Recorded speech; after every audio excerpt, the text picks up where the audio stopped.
Some focus on the ugly of the world. But it's so much better to see the beauty.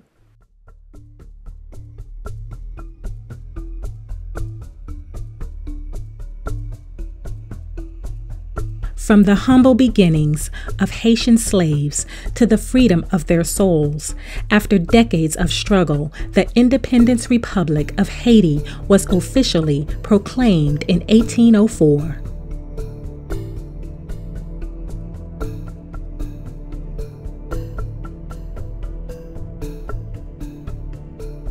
So to me, Haitian Flag Day is a point of pride. It's a reminder that Haiti was the first Black republic in the Western Hemisphere, the product of an uprising, a revolt of enslaved Africans. And it's a reminder of my own heritage as a first-generation Haitian American, to remember that it is possible to be free, it is possible to fight for your freedom. And I'm very proud of that legacy, and I try to live up to what the flag stands for in everything that I do.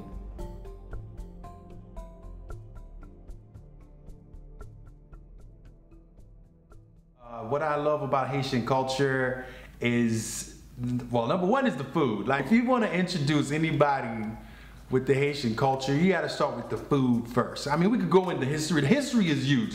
We're unique in that. But the food, though, is what like changes the game. Because, you know, there's people out there claiming they got, like, you know, good rice, but there haven't been one country yet that can mess with that Julia John. Some people love the cuisine, and for other people it's about the music, and for others it's our chill island way of life.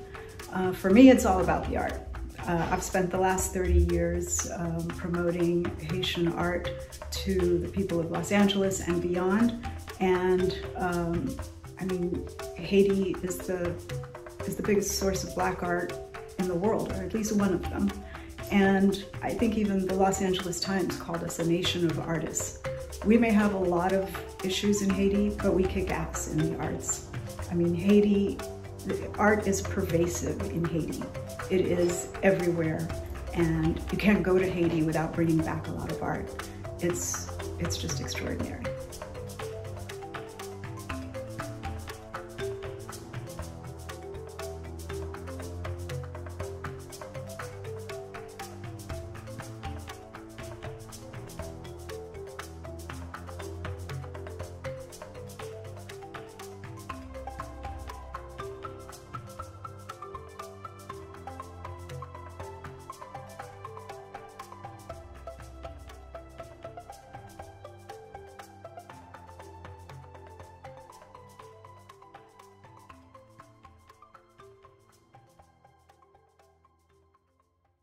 Haitian Flag Day means a lot to me because, number one, growing up in Haiti, that was one of the most beautiful days. When we go to school, everywhere was decorated, especially in the capital.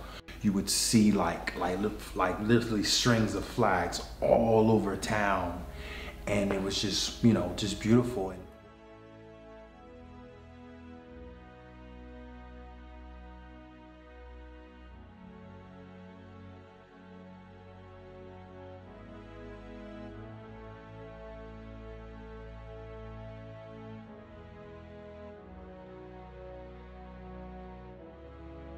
When I think about Jean-Jacques Dessalines, I think about somebody who is a revolutionary. And when people think about him in negative terms, they're thinking about him in the context of violence.